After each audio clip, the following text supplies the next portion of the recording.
ኢና ሊላሂ ወኢና ኢለይሂ ራጂዑን። በጣም አስደንጋጭ የሆነ አሳዛኝ የሆነ መረጃ ደርሶኝ በአማራ ክልል መካነ ሰላም ኑር መስጊድ ውስጥ የሚገኙ ሙስሊሞችን እንዳለ የታጠቁ ኃይሎች ገሏቸዋል፣ ኢማሙንም ጨምሮ።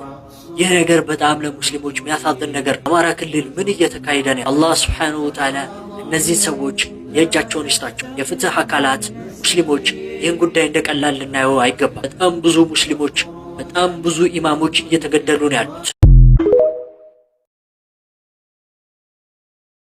ምን ያለ ልብ ነው ቂም አዝሎ የኖረ ካራጁ ለዋለው እረመት የቸረ እቶን ሸሽጎ ጥርሱን አሳይቶ በቁም የሚያቃጥል ጀንበርን ሸኝቶ ለምን